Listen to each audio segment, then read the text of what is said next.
Paz do Senhor a todos os irmãos, amém? Já estamos de pé. Marcos capítulo 9, versículo 27. Marcos 9, 27.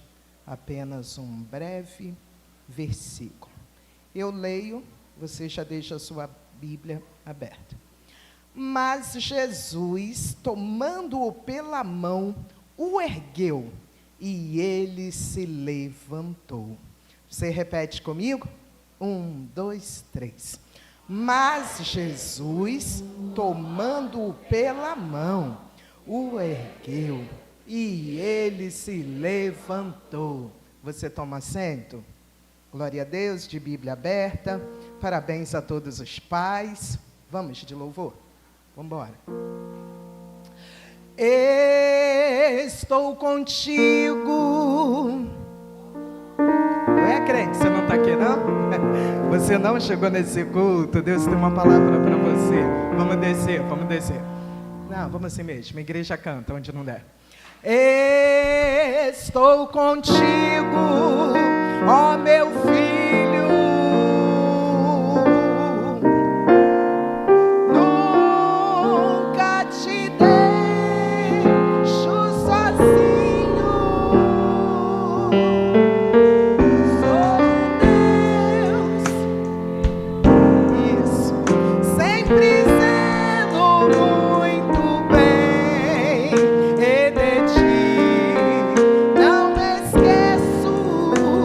Também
Deus de toda a terra, aquele que está no princípio, mas também está no fim, o que tem o controle de todas as coisas.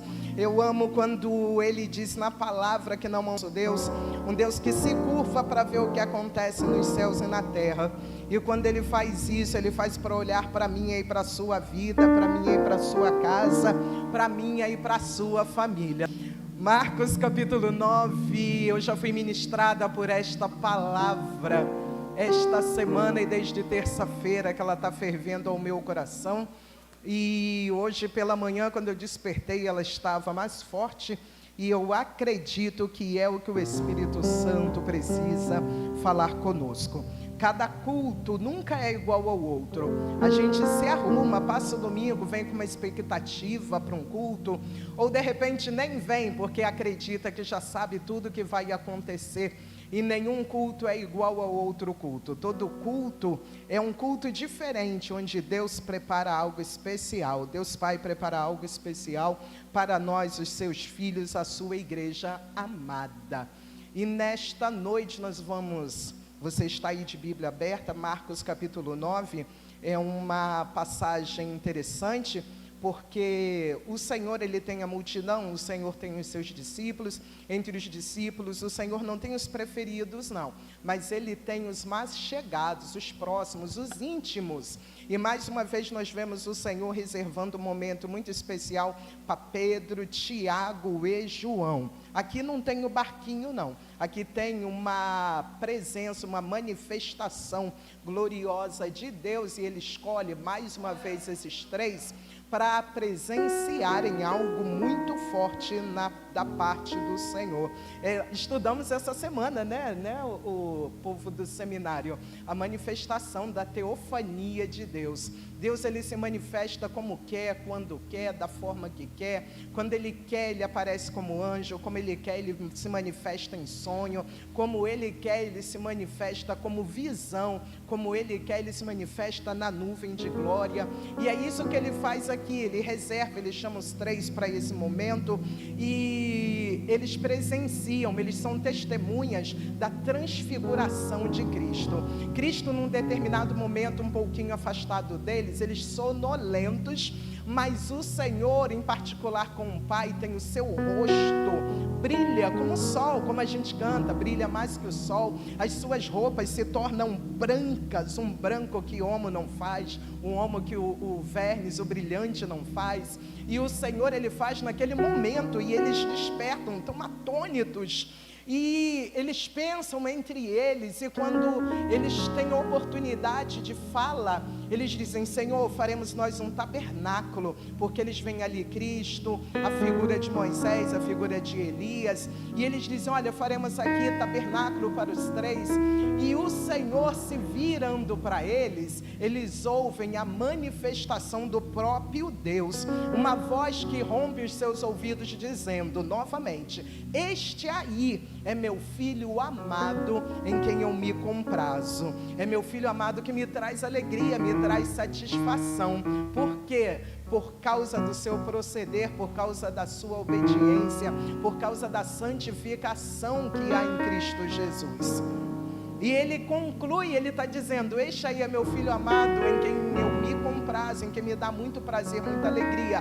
Ouvi a sua orientação, ouvi as suas instruções, ouvi o que ele diz por intermédio da palavra, ouvi-o. E a palavra continua nos dias de hoje dizendo para nós que quem tem ouvidos, que ouça o que o Espírito diz à sua igreja. E ficam por ali, e a palavra vai dizer que no dia seguinte, quando eles descem, quando eles retornam, existe uma multidão, um burburinho, um fervo, e os discípulos estão exatamente ali no meio daquele fervo. Eles estão exatamente ali, e o Senhor, ele pergunta, porque no meio da multidão, primeiro, quem é a multidão? A multidão na Bíblia sempre está envolvida em uma situação estranha. A multidão na Bíblia, ela não pode nos impressionar. A multidão, para mim particularmente, eu já testemunhei isso aqui muitas vezes, de uma fase complicada da vida em que passamos, e uma palavra de Deus para aquela época era que fugíssemos da multidão. A multidão fala muito, a mesma multidão que está pedindo pão, está comendo do pão, está comendo e desfrutando do milagre de Cristo, é a mesma multidão que está dizendo lá, crucifica Cristo, né, e salva Barrabás. É a mesma multidão que às vezes afama, é a mesma multidão que defama. E no meio ali da multidão está quem?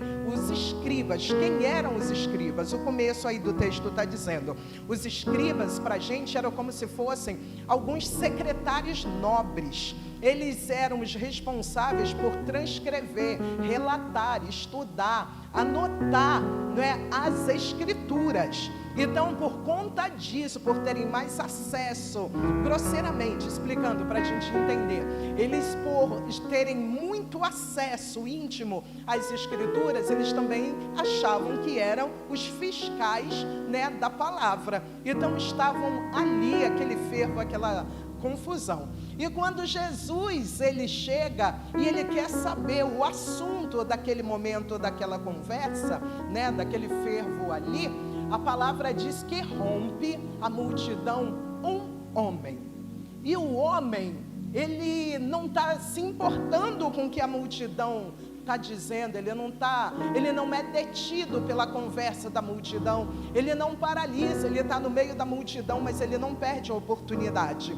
Ele está no meio da multidão, mas ele vai com outro propósito. Ele parece aquela mulher do fluxo de sangue, há tanto tempo enferma, gastando todos os seus bens, mas quando sabe que Jesus está passando por ali, ela rompe a multidão. E esse homem, ele não faz diferente. Ele rompe a multidão para ter uma conversa com Jesus.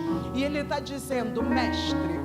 Mateus vai dizer que esse homem, passei o dia inteiro lendo, comparando o que Mateus disse, o que Marcos disse, o que Lucas disse. Mateus já diz que esse homem rompe a multidão e se lança clamando aos pés de Jesus.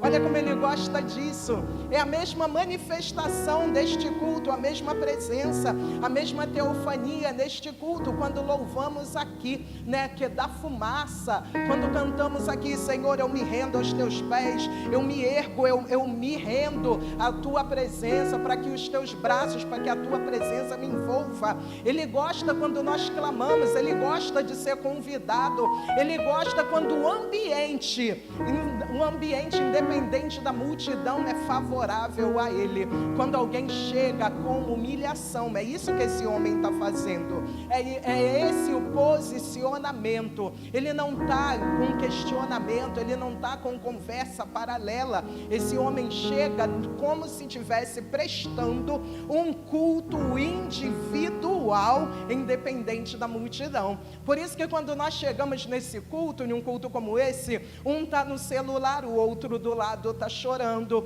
um está conversando com o da esquerda, quem está na direita está levantando a mão, está glorificando, porque o culto, a palavra diz que ele é feito aqui, o culto é racional, ele é individual. Por isso que nós chegamos num culto como esse, tem gente que daqui a pouco vai embora, vai falando, nossa, que culto ruim, que culto frio, que culto que eu não senti nada. Mas no mesmo culto tem gente que sai daqui do mesmo culto dizendo, fui curado, fui tocado, fui renovado, fui cheio da presença de Deus.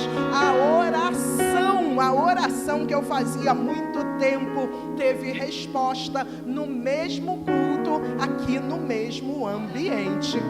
A palavra diz isso para nós, que ele procura adoradores que o adorem em espírito e em verdade. Então não é só levantar a mão. Às vezes as pessoas, até a gente chega em alguns cultos que alguém se incomoda com quem pula ou com quem não pula. Quem não pula, quem não rodou, quem não levantou a mão, também não significa que a alma não esteja grata ao Senhor. Também não significa que a alma não esteja fervendo, queimando diante do do Senhor. Por isso que ele usa os lábios de Samuel, por isso que ele está falando aos ouvidos de Samuel naquela reunião, e ele está dizendo: eu não vejo como você vê, eu não vejo por fora, eu vejo por dentro, você só vê o exterior, eu vejo a alma, eu vejo o coração. É isso que o Senhor está dizendo, quando Ele fala que Ele nos sonda, que Ele nos conhece, que Ele esquadrinha, que de longe, lá de longe da tua casa, independente se você mora aqui em Belfor Roxo, se você mora aqui nas ruas vizinhas, se você veio de longe, Ele está dizendo, de longe Ele já conhece os teus pensamentos. Então, entrando nesse culto, segui a paz com todos e a santificação, tenha comunhão uns com os outros, mas não se prenda à adoração de ninguém, porque os olhos do Senhor estão atentos à sua adoração.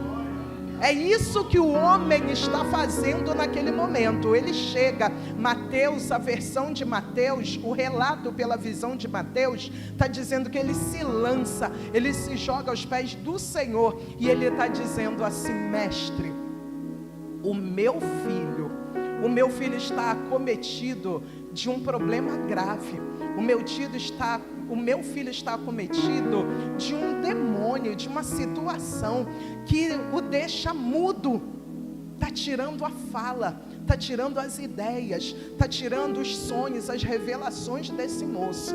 Quem é esse homem? Diga comigo: o Pai. Isso, fala, pode falar. O dia hoje é seu, é dia do seu pai ou é dia do seu filho. Diga: o Pai. É Ele mesmo que se lança. Aqui, Ele é o dono da responsabilidade. Ele é o responsável por esse moço. Ele está chegando lá, ele está batendo no peito e ele está falando: Senhor, eu vi aos teus pés, porque o meu filho, não é o avô que chega lá, não é o padrinho, não é a avó, não é a cunhada, não é o tio. Ele não está transferindo a responsabilidade dele para ninguém. É Ele que chega lá, Ele é que é o dono do problema, e Ele está levando o problema ao lugar certo, Ele está levando aos pés de Jesus. Ele está chegando aos pés de Jesus com o joelho, Ele está trazendo aos pés do Senhor. Lembrando desse homem, a gente se lembra de um outro, porque tem gente que transfere responsabilidade. A Bíblia fala de um outro pai, que ele até pega o filho, leva o filho para o trabalho, mas na hora que o problema chega, na hora que o menino tem uma dificuldade, na hora que o menino começa a gritar: ai minha cabeça, ai minha cabeça, ai minha cabeça, ele olha para o servo e fala assim: pega o menino, põe ele no jumentinho, leva ele, entrega para a mãe dele. Esse pai aqui não faz isso, não. Esse pai aqui está segurando o problema, esse pai aqui está trazendo o problema e está trazendo no joelho para os pés de Jesus. A responsabilidade, hoje o culto é de vocês, quiseram ouvir esse Dia dos Pais na visão de uma mulher, então, pão de queijo, né? E recheado. Então, a responsabilidade desta casa, a responsabilidade do problema, a responsabilidade da dívida, a responsabilidade da providência, a responsabilidade da provisão desta casa é tua, Pai. Não transfere esse problema, não.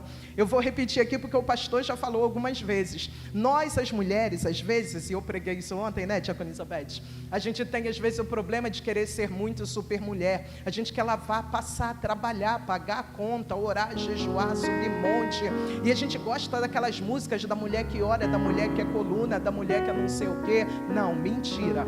Nós não somos só derrotadas só pelas afrontas, não. Às vezes nós também somos derrotados, tomamos uma rasteira, até mesmo pela nossa própria vaidade.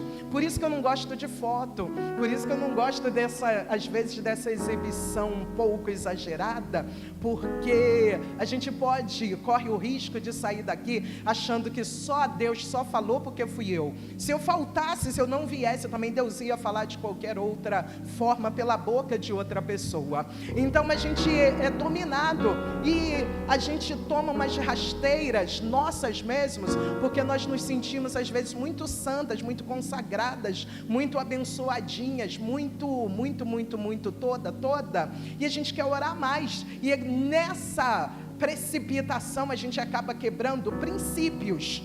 Deus, ele cumpre promessas quando nós obedecemos seus princípios.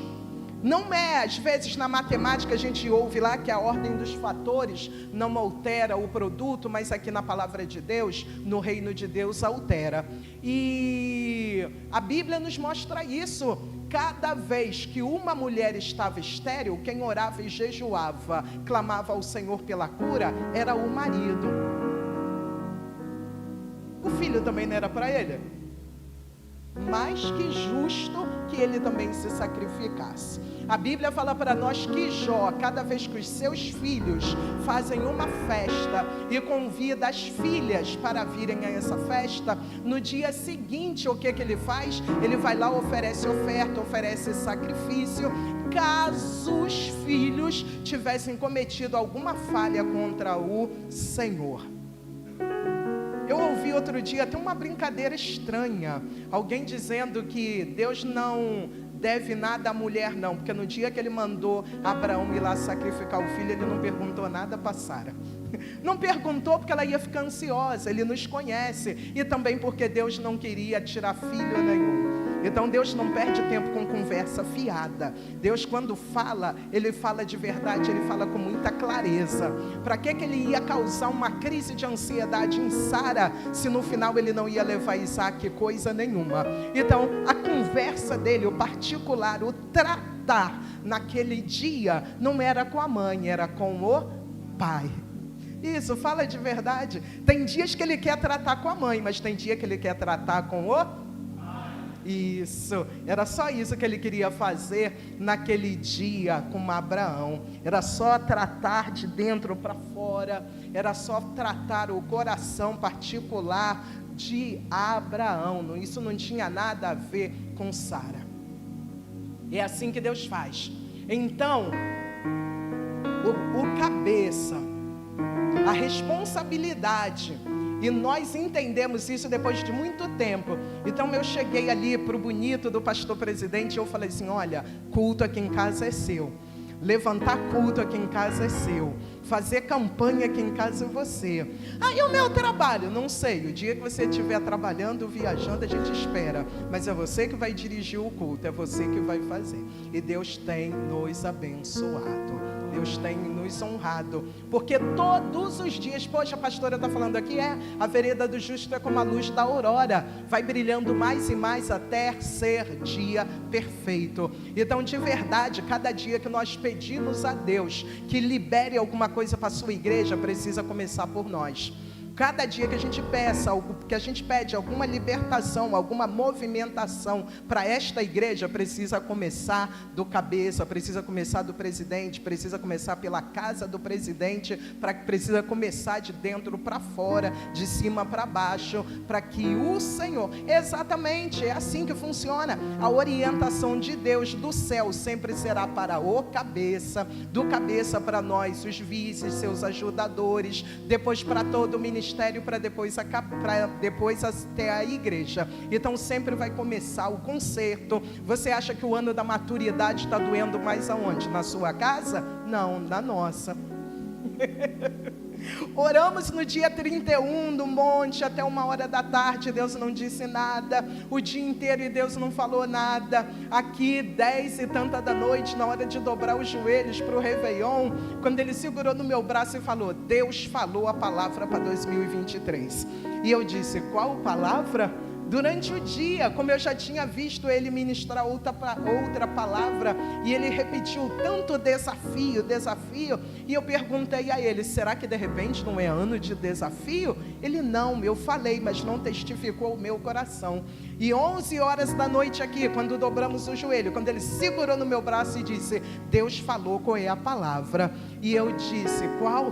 Eu imaginei, Deus vai falar desafio, prosperidade, né? Ano da colheita, ano da fartura, ano da provisão. E ele disse: não, Deus falou que é o ano da maturidade. glória a Deus, não vejo a hora desse ano acabar.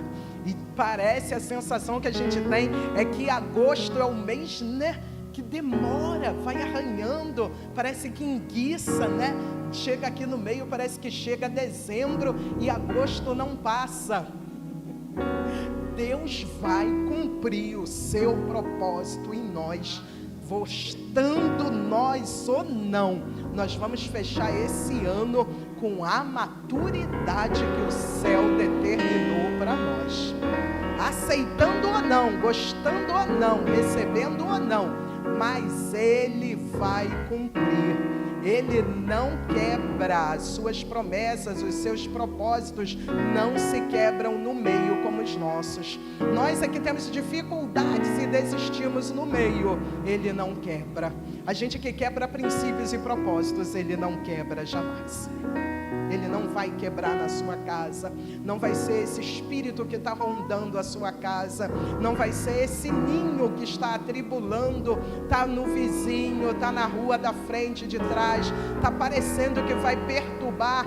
A primeira ação desse texto já disse, já te aconselhou, já aconselhou a mim e a você, está aconselhando. Chega de joelho nos pés de Jesus. Seja bem claro, não esconda. Você pode esconder do vizinho, você pode até esconder da sogra, porque é assim, já aprenda aqui, tem coisas que são nossas, tem coisas que são nossas do casal, tem coisas que a gente revela aos filhos, aí tem coisas que a gente coloca lá no grupo da sogra, da cunhada, e aí sim tem coisas que a gente coloca lá no Face para todo mundo saber. Então há níveis e níveis e níveis e níveis, né, que a gente só vai executar quando estiver maduro. Aí a palavra está nos orientando, nos mostrando, nos revelando isso, que o homem, ele assume essa responsabilidade, a responsabilidade da provisão, a responsabilidade de assumir, a responsabilidade de ser exemplo, é desse pai aqui, a responsabilidade do trabalho, do trabalho. O filho só vai trabalhar se o filho também for, se o pai também for trabalhador. O próprio Cristo disse o seguinte: olha, meu pai trabalha, eu trabalho e meu pai trabalha até agora. Ele só está fazendo e ele está testemunhando que o pai trabalha e ele também trabalha por causa do filho. A casa, nós temos ouvido muito aí no dia de hoje, algumas homenagens a respeito das pães. Quem são as pães? São as mães que executam papel de pai. Quando não houver o pai, o sacerdote dessa casa. Você se lembra daquela outra passagem? O pai é morto, os filhos seriam levados escravos. Então qual é a ordem? A ordem para ela é o seguinte: olha, pega vasos, manda seus filhos falar com os vizinhos, trazer vasos, não poucos vasos, vasos vazios, entra no quarto. E a provisão de Deus, quem é Deus? O pai dos órfãos e o marido das viúvas. Aonde não tem o sacerdote, onde não tem o marido, onde não tem o pai, ele, através da sua palavra, ele está garantindo que ele está se encarregando de assumir a posição. Ele está fazendo o que o homem, o que o pai não fará. Ele não está desamparando. Mas aonde tem o sacerdote, ele está dando o exemplo. Seja exemplo. Ah, pastora, mas aonde? Outra coisa, seja exemplo do filho. Mãe, seja exemplo. Seja exemplo no trabalho, no cuidado. Mas é uma verdade que não dá para negar. A presença masculina na vida de um filho, de uma filha, nunca será substituída por nada ou por ninguém. Nunca. Por mais que ame, por mais que abrace, por mais que sustente, que dê brinquedos caros, o Senhor, Ele é bem claro. Salmo 127 diz para nós que se o Senhor não edificar a casa, em vão trabalha, olha o plural, os edificadores. Então é um trabalho em conjunto. Provérbios sempre vai nos orientar em alguns momentos dizendo: filho meu, ouve a orientação do seu pai e a instrução da sua mãe. Trabalho em conjunto. Então, independente do trabalho, do esforço, para as mães que criam só, as mães que se esforçam para fazer só, procure um tio de confiança, um avô de confiança, o líder de confiança, o pastor de confiança. Ah, mas hoje os dias estão tão complicados. Não, você vai orar, o Senhor vai te conceder o colírio do céu. Apocalipse nos orienta isso. E você vai pesar esse líder, esse pastor, esse tio, esse homem da sua casa, esse homem da sua família, para ser orientação, e põe o teu filho para andar do lado dele. Mas como é esse homem? A palavra diz que é aquele irrepreensível, o que maneja bem a palavra da verdade, o que é equilibrado, o que é sóbrio, o que é marido de uma só mulher, o que sabe criar o seu filho em obediência, o que não é avarento, o que não é maldizente. Presbítero Murilo pregou aqui quarta-feira no livro de Levíticos, e ele estava falando no capítulo do dia, ele estava falando, e Deus repreendendo do meio do povo os mexeriqueiros, os fofoqueiros. Então passa uma luneta, uma revista, através da palavra de Deus, através da palavra de Deus. E quando você achar esse homem, ainda existem homens santos dentro da casa de Deus, você coloca esse teu filho para andar com ele. É isso que a palavra nos orienta. Mas tira um pouco desse peso das costas, compartilha. A palavra nos orienta isso, a palavra nos diz isso, para a gente ajudar a carregar o peso, o fardo uns dos outros. Então ore, peça a Deus, o Espírito Santo vai fazer o que fez aqui em cima com esses homens aqui. O Senhor, Ele prepara momentos para que a gente viva um particular aqui do nosso coração. A palavra diz isso para nós: clama a mim e responder-te-ei coisas grandes e firmes que tu ainda não sabe. Então, uma ansiedade do seu coração a respeito desse teu filho, clame esta necessidade ao Senhor, mas seja sincero. Salmo diz para nós que os segredos do Senhor, Ele revela àqueles que Ele ama. Aqueles que temem ao Senhor, Ele dá liberdade, Ele dá a chave para conhecer os seus segredos. Então não tenha expectativa em comunicar ao Senhor nenhuma das suas necessidades. Aquele homem, ele chega diante de Deus, ele está sendo bem claro: o meu filho tem horas, ele não fala, ele não ouve, tem horas que ele Lucas já disse que aquele homem, que aquele jovem, ele está endemoninhado. É um ninho. Ele é um ninho onde possessões se acomodaram. Aquele moço é um condomínio de demônios. E ele está dizendo: ora ele se lança no fogo, ora ele se joga na água, ora ele rola e se machuca. E ele está dizendo: olha, eu já estou aqui há um tempo e eu comuniquei esta necessidade aos seus discípulos e eles não conseguiram expulsar. Eles não fizeram nada. E o Senhor, Ele fala: geração incrédula, até quando eu estarei no meio de vós? Até quando vós sofrereis dessa maneira? Até quando isso vai acontecer? O coração de Cristo aqui revela um outro momento muito, muito difícil, porque o Senhor, Ele está entristecido com os seus discípulos, quando Ele diz para nós na sua palavra, Ele vai nos orientar, Ele vai dizer a nós: e eu vos darei poder, vocês receberão de mim poder para pisar serpentes e escorpiões, para aniquilar toda força do mal, e nenhum dano vos será feito.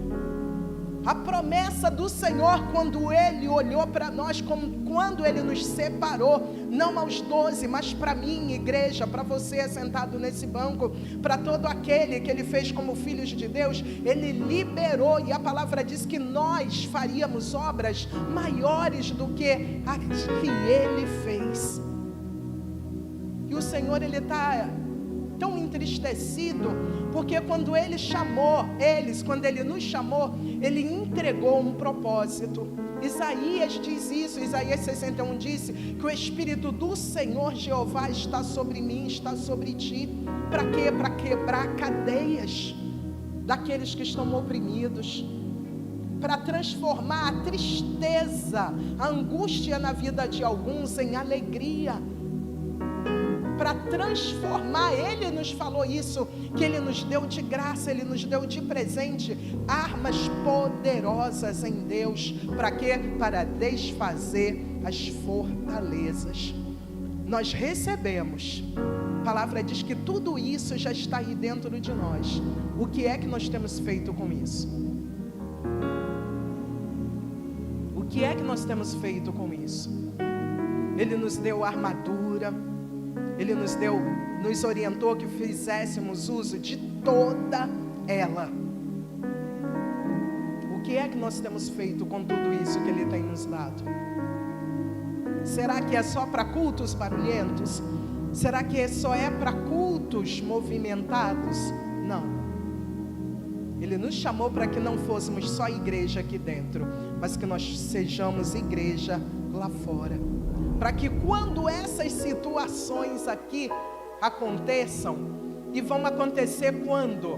Na faculdade, na fila do trem, na fila da lotérica, dentro de casa.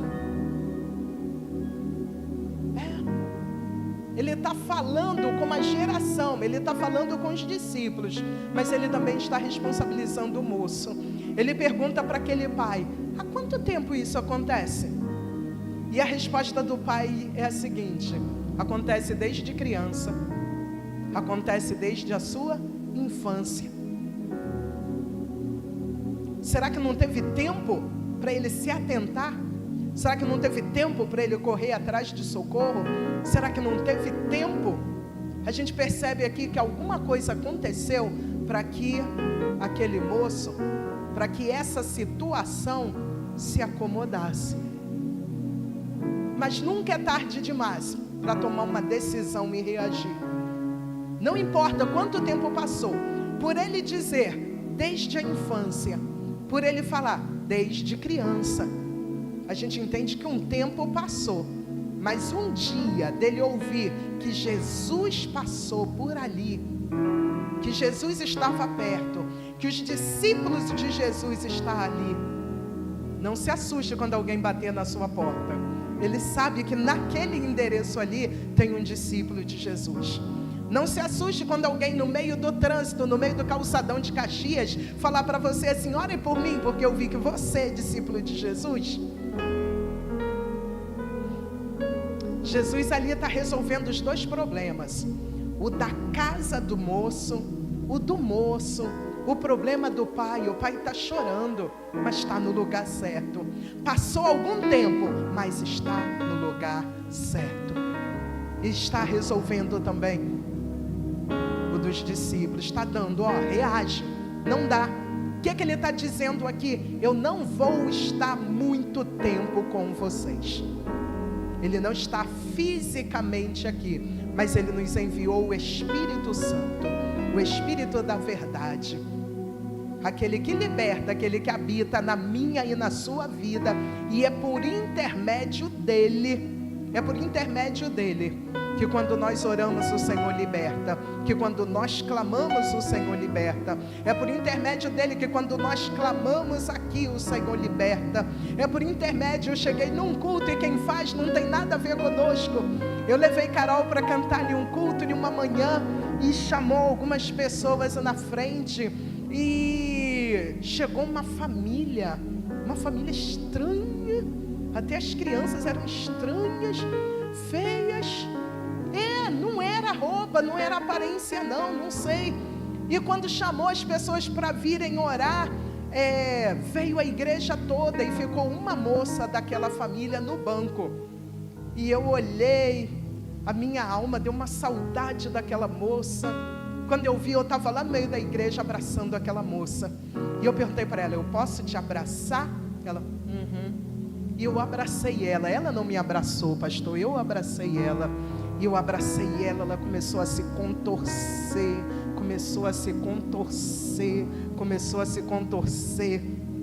Tinha nada a ver comigo, com a minha roupa ou com o meu perfume. O Espírito que habita em nós, Satanás, ele não resiste. É isso que acontece. O Senhor fala para aquele pai: traz o menino para mim, traz para mim. Quando o menino chega, o diabo não resiste. Acontece tudo de novo ali. O diabo não pode se esconder quando ele chega perto de Jesus ou da presença de Jesus. O menino se manifesta tudo de novo, rola no chão, range os dentes, se morde, tudo outra vez acontece ali. Mas a solução estava ali. O Senhor repreende. Há coisas que a gente não pode se conformar. Lembrando dessa passagem, para alguns, de repente, para aquele pai, aquilo só era uma enfermidade. Isso nos lembra daquela outra mulher. A Bíblia fala que em um dia de sábado, uma mulher chega na sinagoga e está lá atrás. Jesus olha e fala: vem para perto, vem para o meio. E aquela mulher vem encurvada. Há 18 anos, aquela mulher não podia se erguer. Por 18 anos, aquela mulher está com uma coluna igual um anzol. E a Bíblia fala que o Senhor não cura. O Senhor repreende o espírito de enfermidade. E aquela mulher, depois de 18 anos, é livre. Entra em casa hoje. Apresenta para Jesus no joelho aquilo que parece estranho, que já está lá há um tempão. Ele não vai se esconder. A palavra diz que aonde há luz, a treva não habita. Aquela notícia para o Senhor levantar e ir lá curar Lázaro, ele não faz.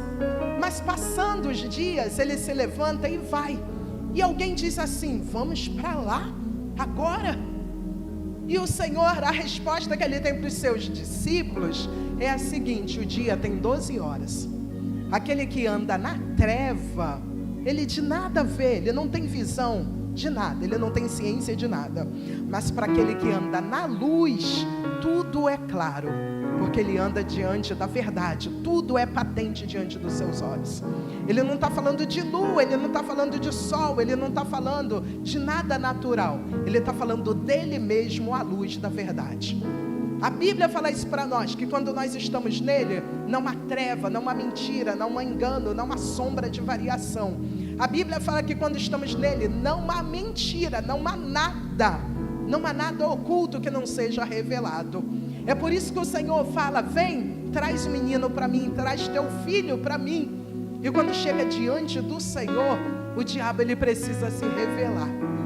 Ele se revela para ir embora. E a palavra diz que o menino caiu nesta casa e vai cair na sua também. Caiu nesta casa e vai cair na vida do seu filho também. Caiu nesta casa e vai cair na sua família, que parece estar esquisita. Caiu nesta casa, vai cair nesse casamento também. Caiu nesta casa, vai cair na sua vida financeira também. Caiu. Mas não caiu para fim, não. Caiu para fazer o que nós lemos aqui. Foi o dia que o Senhor estendeu a mão e deu uma ordem: menino, levanta. É só isso que a palavra quando diz que nós precisamos ser não só ouvintes. Se você, depois de uma palavra dessa, voltar para casa e continuar com aquele ninho de Satanás lá, aí já não é problema nosso, aí é problema seu. O moço está falando para Jesus desde a infância, desde criança. Ele está dizendo o quê? Esse demônio cresceu junto com o menino. Ele está assumindo, era um demônio de estimação. A gente ganha cachorrinho, filhotinho. Amarra ele lá, põe leite, põe papinha lá para ele e ele vai crescendo. Agora demônio não pode. Não pode. Vocês que gostam, ganha gatinho e ele vai crescendo. Põe lá leitinho para ele. Quando vê, ele dá um leão lá. Demônio não pode. Demônio não é brinquedo de estimação, não é bichinho de estimação. O Senhor libera, porque Ele é o de ontem, hoje e de eternamente. Ele está liberando uma palavra. Aí, os discípulos, em particular, porque o Senhor não envergonha ninguém, mas se for preciso Ele faz. Aí em casa os discípulos vêm para uma conversa particular e perguntam: Senhor, por que nós tentamos expulsar e não conseguimos? Aí o Senhor diz: porque há castas, há situações complicadas, difíceis, que só vão sair com jejum e com oração. Então coloca essa casa para orar, coloca esse menino para orar. A Bíblia é tão clara, o Velho Testamento diz para nós que quando eram dias de jejum, nem os animais comiam, nem os animais, e a gente está pegando leve. Ah, tadinho do menino, ah, ele dá tremedeira se não comer, tadinho da criança. Não,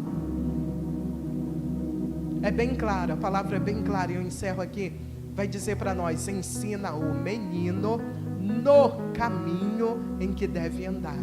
Não é o caminho, não. O caminho é aquela história: faz o que eu falo, mas não faz o que eu faço. Aqui dentro não funciona. Aqui a palavra é bem clara: ensina o menino no caminho em que deve andar, para que quando ele crescer, ele não se desvie dele. Não tem nada a ver aqui com Bíblia, com salvação, não. Provérbios, o sábio está orientando sobre caráter. Isso é para você que entrou aqui e ainda não serve ao Senhor. Isso é para você assistindo esse culto aqui, que ainda não confessou Cristo como Salvador. Isso aqui é para você que ainda não professa ainda uma fé cristã, que tem qualquer outro tipo de prática religiosa. A Bíblia é bem clara: ensina o menino o que é caráter, ensina o menino o que é retidão, ensina o menino o que é sinceridade, o que é verdade, e quando ele crescer, ele vai executar o que ele aprendeu. A Bíblia nos orienta em outra passagem: inculca isso na cabeça do menino, quer andando, assentado, deitado ou comendo na mesa, no meio do caminho. O que ele está querendo dizer? Seja exemplo para a tua casa. Então seja exemplo na oração, seja exemplo no joelho, seja exemplo no jejum, seja exemplo na santidade, seja exemplo na palavra, e que o Espírito Santo fale melhor ao teu coração. Que Deus em Cristo nos abençoe. Levanta e anda, porque o Senhor tem libertação para a tua casa.